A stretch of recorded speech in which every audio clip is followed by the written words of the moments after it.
Good morning. Welcome to the Mayor's Table. I'm Farmington City Councilman Nate Duckett, and I'm joined here today by Corporal Brian Johnston. He's our traffic supervisor with the Farmington Police Department. Good morning, Brian. Good morning, Councilman Duckett. How are you? You know, I'm better than I deserve. Thank you. I'm glad you're here with me this morning.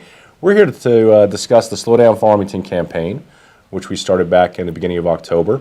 And we wanted to just take a moment to explain to folks kind of why speed is important in our city and maintaining low speeds, or at least following the speed limit, how community can come together to support the Slow Down Farmington campaign, and kind of get your point of view for how this interacts with the Farmington Police Department as well.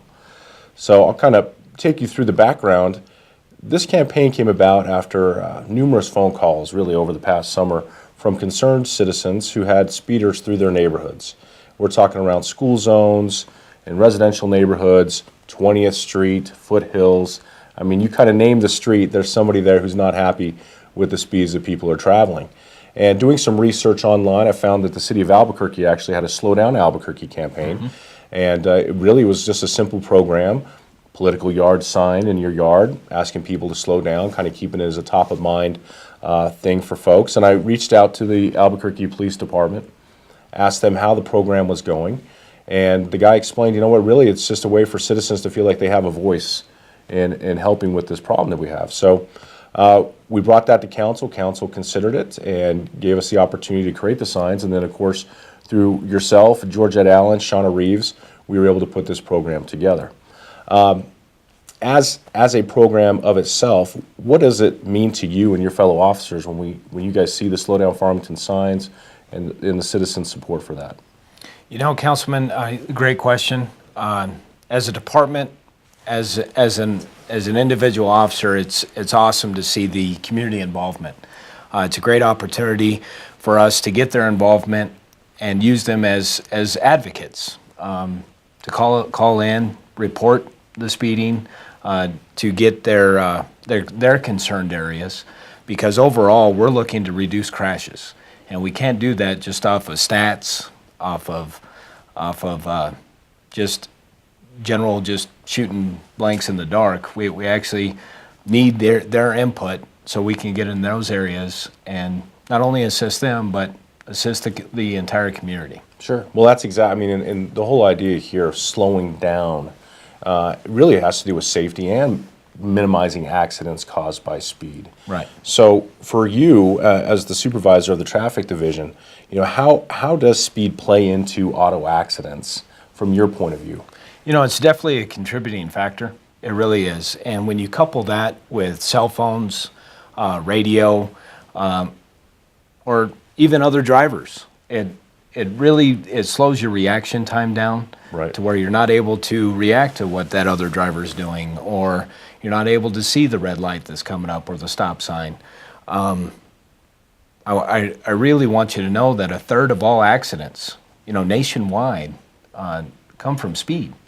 So it's definitely not only a concern of the departments, but I know as a community in a whole, it is definitely a concern. Well, that's interesting you brought that up. I actually went on to the National Highway Traffic Safety Administration. They post statistics for nationwide accident data. Are you one-upping me right now? Well, no, I'm trying to feed into you, right? I mean, I thought you... So they have 2015 statistics out there, and what they stated is 6.3 million accidents occurred in 2015. Now, these are police-reported auto accidents. Oh, wow. 35,000 people were killed, so there was fatalities in 35,000 of those accidents. 2.4 million people were injured. So if a third of all accidents are caused by speed, you could figure about 2 million accidents last year in the United States were caused by people going over the speed limit. Part of what really motivated me to bring forward the Slow Down Farmington campaign is there's a cost associated with speeding that I don't think a lot of people pay attention to. When there's an accident that occurs, there's a lot of different individuals and organizations who have to get involved on behalf of the people who were injured, on behalf of the person who maybe had caused the accident. So we'll call that like a cost to society. Right. And they actually bring up an economic statistic on the National Highway Safety website. In 2015, the estimated economic impact due to speeding was $52 billion. Ouch. So when we talk about that, we're talking about people who are in those speeding accidents, this is lost productivity at work. This is legal and court costs. This is medical costs, emergency medical services, insurance administration costs, congestion. Think about the impact to other people who are sitting behind that accident. Right. And then, of course, property damage. So $52 billion, that's a big price tag to put on something that really could be controlled if people would just follow the speed limit. You know, Councilman Duckett, with that being said, I don't think in my 12 years of responding to crashes, I don't think I've ever gone to a crash and seen somebody excited. Oh, no. It definitely affects not only them, their families, the community. It's a rough thing to go through. It really is. I think about somebody, when you lose somebody, because of an auto accident, whether it's a father, a mother, a child, a grandmother. I mean, it's a very emotional time. So the economic cost is just one of those. It's the emotional loss that I think people feel in that. Within my own occupation, I can tell you that anytime anybody's in any kind of accident, that phone call when they make it to me it's not a very happy phone call, no matter what it is. So, very good points. So, as far as speeding within the city limits, because that's kind of where you play into this, as far as enforcing this, what kind of tactics and strategy do you incorporate to deploy the police officers out there to enforce the speed?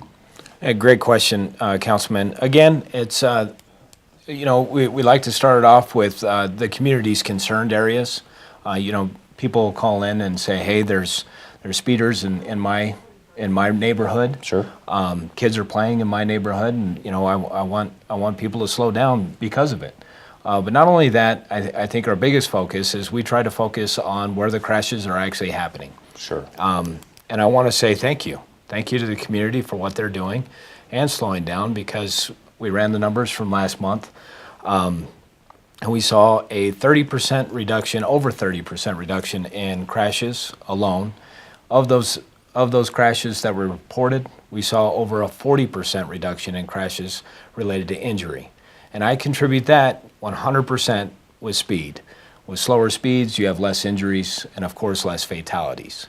I think we're doing our part. Community, you guys are definitely doing your part. Thank you. Well, excellent. Well, that is good news.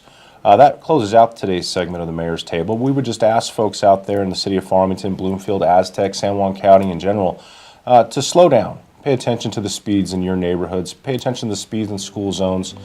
Do your part to buy into this campaign, because it's there for your protection and the safety of our entire community. Corporal Brian, thank you for being here with us today. Councilman Duckett, I appreciate the invite. Yes, sir. And we'll see you next time on the Mayor's Table. Have a great week.